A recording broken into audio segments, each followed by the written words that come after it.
Do you know what the number one profession in the United States is? It's public speaking. The question is, do you know how to get into that position of being one of the most sought after public speakers and one of the highest paid public speakers? Today, we're going to talk about exactly that, how you can achieve celebrity status as a public speaker and make a lot more money in your business. My name is Dr. Connie Scavella. I'm the host of Iconic TV Live. And that is what we're talking about. How can you be great at public speaking and avoid the 7 deadly sins that most people make? So we're ready to get started in just a second. Public speaking is such a wonderful profession. The hard thing about it is people are afraid to get on stage. They don't have the confidence to do that. And they feel very self-conscious about it and think, oh, I wouldn't be any good at it. But you'd be surprised at how good people can be at it if they just gave it a chance. But the reason a lot of people aren't is because of 7 things that they do commonly. And we're going to show you how to overcome those so that you are not guilty of doing that yourself.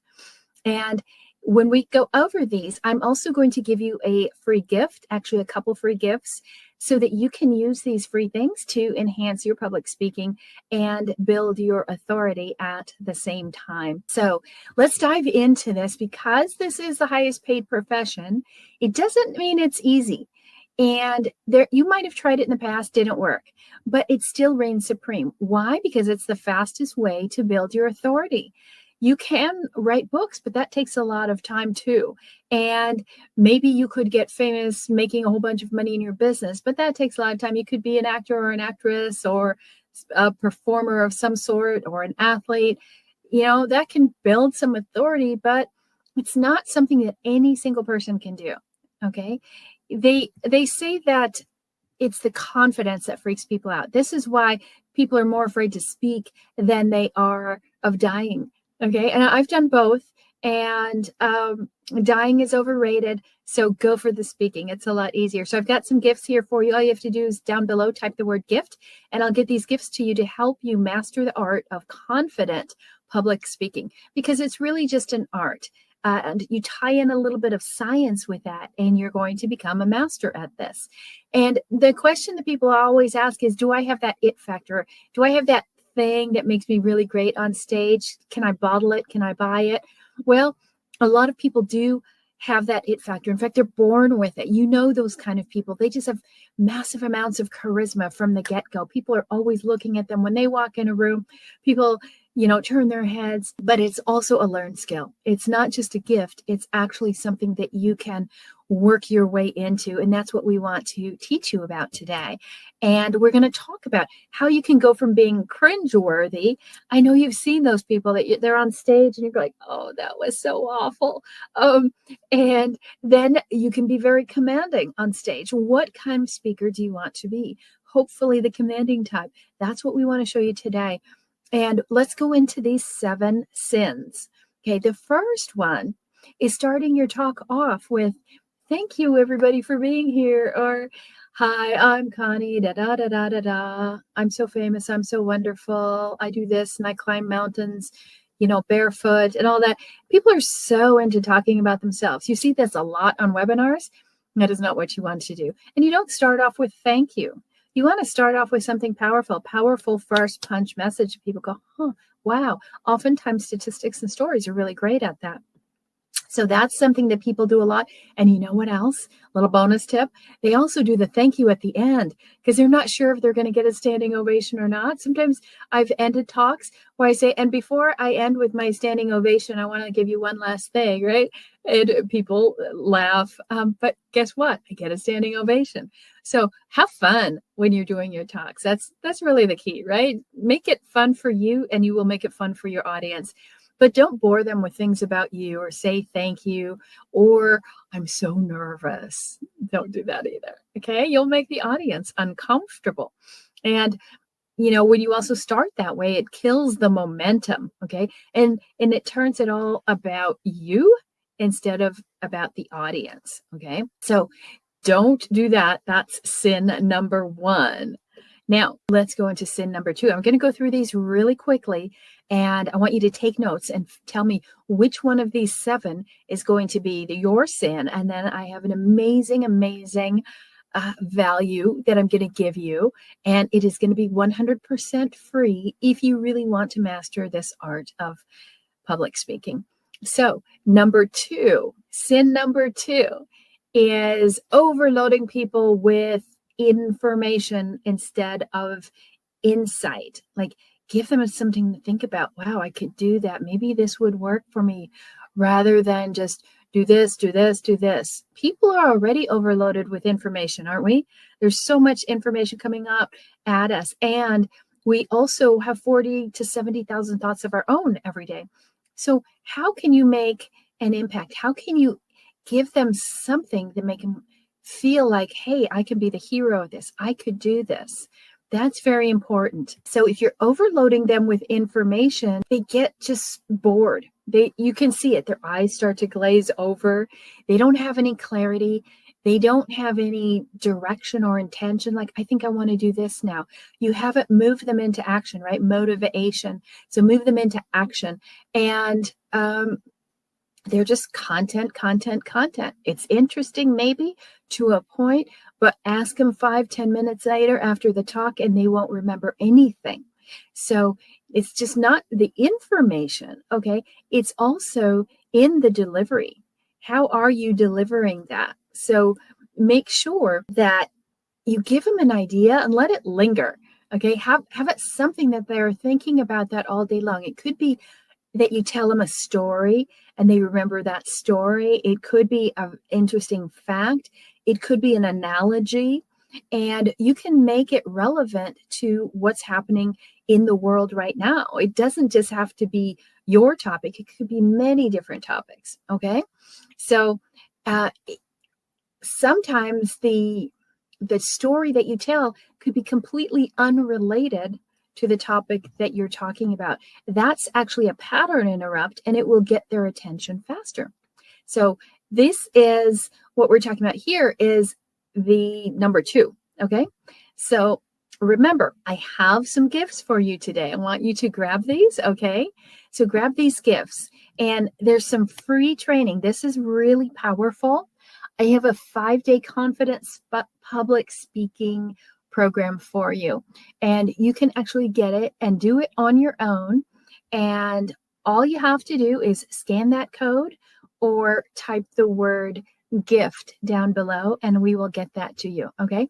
And you will get the 5-day confident public speaking course, and it's like a challenge, actually. So you can go through every day and you will have new challenge that you can do for the next day and the next day and the next day, because speaking is something that you sort of learn. You don't just do it all at once, right? It's something that you learn a little bit, you get another level, and another level, and you get better and better and better.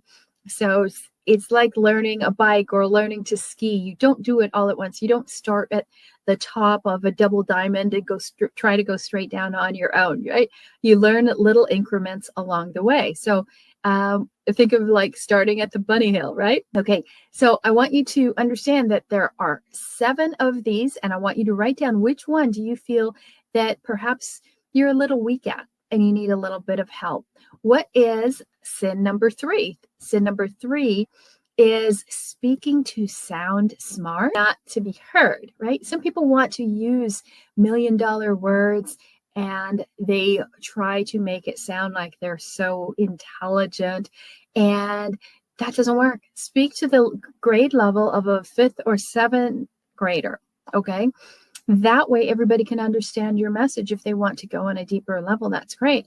Now, if you're giving a lecture to other physicists, for example, then you might alter that. But when you're talking generally to the public, right, not your peers, remember, your audience is not your peers, okay? So if you have a doctorate degree, but you are teaching nutrition, for example, you're going to talk to the average customer, not to the other doctors that you know, okay? So don't try to impress your peers.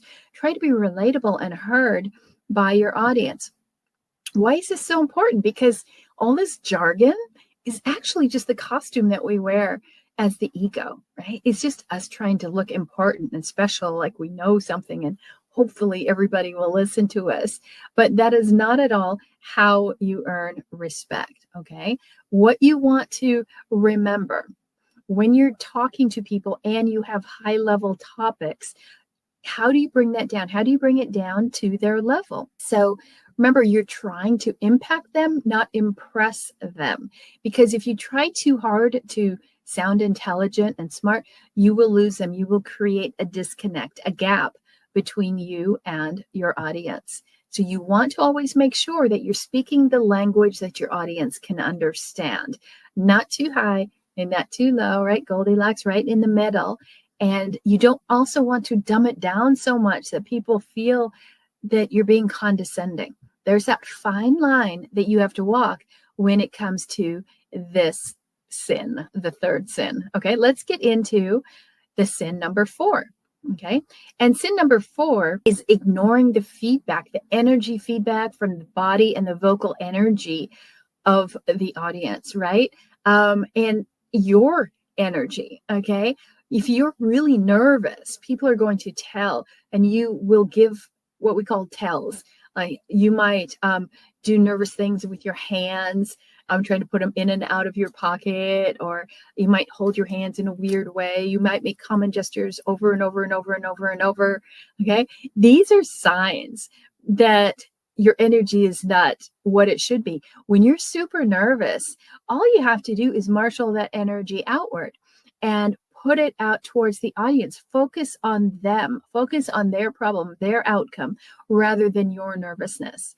There's no way they're going to listen to you if you are only focused on yourself. You have to be focused on your audience, and boom, all of your nervousness, all of your imposter syndrome will go away, right? When you wrap yourself up in a pretty small package all about you, people aren't interested. Okay, why is this so important? Because 90% of your authority isn't based on your words, it's based on the visual. They're going to be watching you.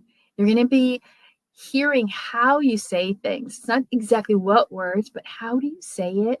Are you really flat? Do you have a roller coaster up and down, right? What's your intonation? It's not just the words. It's not just the verbal, all right? So this is why you have to be careful of what's your energy putting out there. People feel your energy before they actually hear you. So pay attention to that. Sin number 5, I told you we're going to go pretty quick because I have some great gifts for you. Sin number 5 is relying too much on your slides for delivery. Now, visuals are very important. In fact, when you survey people and they say, if you could watch 2 speakers, one with visuals and one without, most people prefer with visuals. But the problem is, they have to align with what you're talking about. They have to enhance your talk, not take away from it. And it's important that your visuals do not provide like death by PowerPoint. I know you've all been there where the slides are more the support. I've seen people where they depend on it and they're so attached to their slides, especially when they're physically in person, not just like here on a visual, on a video, but they will turn to their slides, they'll talk to their slides, and they'll go back and they'll talk to their slides, and they'll talk to their slides. Like the audience is here. Pay attention here. If you're going to point to the slides, great, know where they are. Know which slide's coming up next, but don't turn to it. You don't have to touch the screen all the time, okay? They know what's there. If that's something you feel you need to do because maybe you have too many words on the slide, then you want to get a clicker, get a mouse, get a laser or something, or a pointer, something that can point to it. Or you can even have pointers in your slides as part of the graphics. But the other thing is, if you're needing to point to your slides all the time and touch and refer, okay, number 1, you don't know it. Number 2, your slides aren't arranged right. Have then fewer things, more slides. Don't put so much on there thinking that people won't know where to go. When you put something on the slide, right, this can block the connection to the room when you keep turning your back like that. And you want to make sure that what you put on the slide, you are not letting the audience get ahead of you. So if I put all 7 of these sins on the slide up front, you would know all 7 and you wouldn't be interested to sit and wait for me to read them all to you. Okay. And I'll show you an example of this. So never let the audience get ahead of you on your visuals. It's very important. So do you want to polish your image? Do you want to be confident at public speaking? We have a 5-a-day confident public speaking gift for you. And all you have to do is go there, give your information, and we will send it to you. It's absolutely free. All right. Just scan that code or write gift, and we will get it to you. And you can start tomorrow. Okay. So it's an awesome program, and it will help you up level your speaking skills. Of course, there's no attachment to it. We have all kinds of programs on public speaking and the art and the science of it. And we will include a 2-day live training that I did on public speaking as well as the 5-day. So I think you're going to love it. Let's go into number 6. And number 6 is avoiding stories and vulnerability. Some people just get up and they deliver raw data, and it's so boring, right? So what you want to do is mix it up. Okay. You want to have validators for what you say. Validators could be a quote. It could be a fact, a statistic, right? I give you a statistic about 90% of the authority that you have in speaking is not verbal. Okay. And it could be an analogy. I gave you an analogy of skiing. It could be what we call a story where you're connecting the known to the unknown. If you're talking about something new, give people a reference to that. So, and how do you know what could I say in alignment with that? You say, it's kind of like X, right? And then give the X, and people go, oh yeah, I know what that is. And then you relate the 2 points, especially if you're talking about something new or you're bringing out a new concept to a new audience where they don't understand it. They don't have the awareness. I think somehow we lost our connection. So I'm going to make sure we get back on track to where we were. And we were talking about making sure that your stories are in there and that you project a little bit of vulnerability as well, right? Don't just talk about the thing. Let people know. Let them, tell a little bit of personal stuff. You don't have to do a lot of personal, but you want to do some so that the audience can connect to you and relate to you. So we were on, I believe, we were on number 6. So let's go back there. With live presentations, you never know what's going to happen. So let's try and get back on track with number 6. We have one more. Hopefully the cameras will hold out, right? So authority without humanity is intimidation, right? So you don't want to do that to your audience. You want to inspire them, okay? Not be intimidating to them. And let's go to number 7.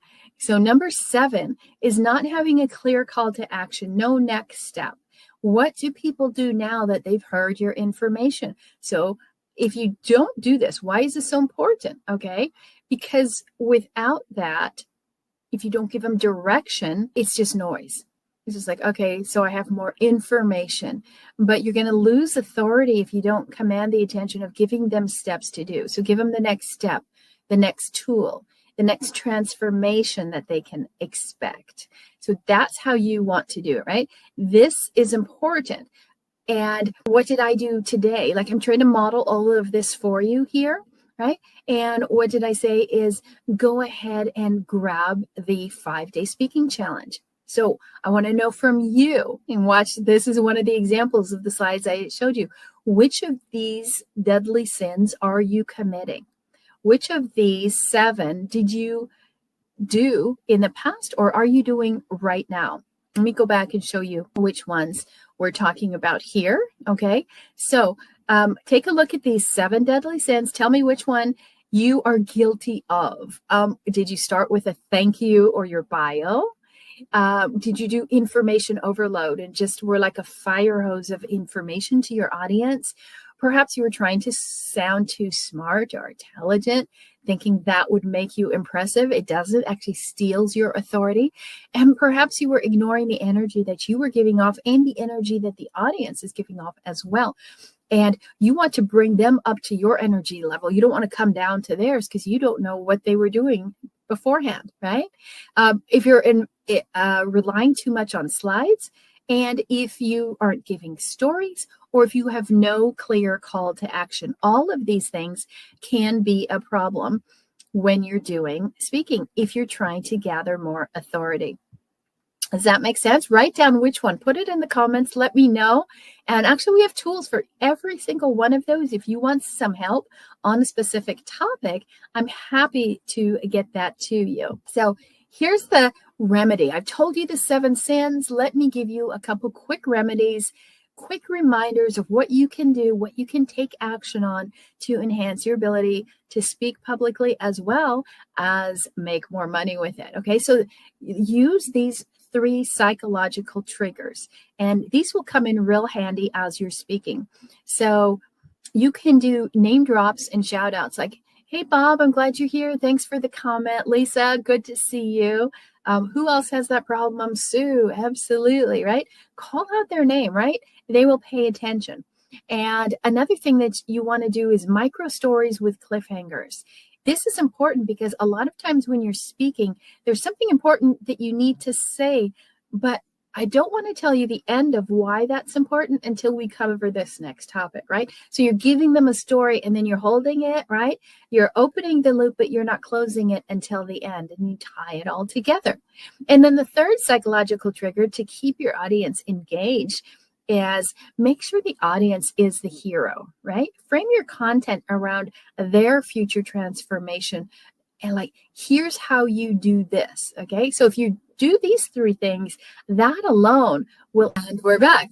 So also remember that in any talk, especially if you're going live, you could have all kinds of things happen that will knock out your power, knock out your visuals. I had my dog come through one time, and he ended up like knocking over the lights and the cameras and everything in the middle of an offer that I was doing on an event. So you never know what's going to happen. For some reason today, we are having really bad power. I don't know why. And the power keeps kicking out. So hopefully you guys are seeing this. But we're almost at the end. So you think that was part of my gag, right? To open a story and then leave them hanging. Well, that wasn't actually part of it, but it kind of worked, right? So let me go over the last little bonus here for you when you want to figure out what do I need to do next. Let me show you these. Okay, so how do you get real-time engagement? I'll show you 4 of the things that you can do. So you can get involved in the chat prompts with emotion triggers, right? Spark some vulnerability and questions. Ask like, hey, what's your biggest fear when it comes to speaking? Or which of these sins have you committed, right? Get people to engage. Put it in the comments, right? Do live polls or emoji reactions. Give me a thumbs up if you agree. Oh, come on, you guys. You got to give me more interaction. Working hard through this power outage. Give me some love. Come on, give me some love in the comments, right? Drop a fire emoji if this is working for you. You can do mini challenges, like give them 60 seconds. Okay, pick one. Count up how many you have and tell me. Put it in the comments how many you have. Something to get them engaged again, all right? And then you want to have this and that moments. Like, what do you think is stronger, to start with a story or to start with a bio? Which one do you think is more powerful in a talk, right? These are all different ways that you can engage the audience. And hopefully you saw how I'm trying to use these in the talk as well as doing it, okay? So it's kind of meta here for you. And watch this back again. If you need a clean copy of this, if for some reason you can't hear or see this, we'll be happy to get you a copy of this. Some other speaking tools and tactics that will help you. Okay, so I'm giving you 9 good ones, and I'm also giving you this 5-day speaking challenge. So take a look at these final 3 that I want you to look at, and these will also help you. Okay, so remember, your visuals, make them interactive if you can. Get the people involved and have live Q&A kind of with a twist at the end. Don't just say, any questions? Anybody ask me questions? Give them prompts. Tell them, like, how can you give them prompts on what kind of questions they should ask or engage with. And then you can gamify the takeaway. Like, how could you say, hey, I got a gift. All you have to do is be one of the first 10 people to come into our 5-day challenge, and it will be absolutely free. Okay. So these are different ways that you can play with the takeaways, the giveaways, keep people engaged and interactive. And they'll go, wow, that went by so fast. So I hope these are making sense, and I want you to go ahead and grab this. I'll leave this up for just a second. So wherever you are, I want you to ask down below for the gift. And if you couldn't see or hear this because of all the challenges we're having with being live online, go ahead and type down replay. And I promise I will send you the replay of a clean copy so you can watch everything and use it for yourself.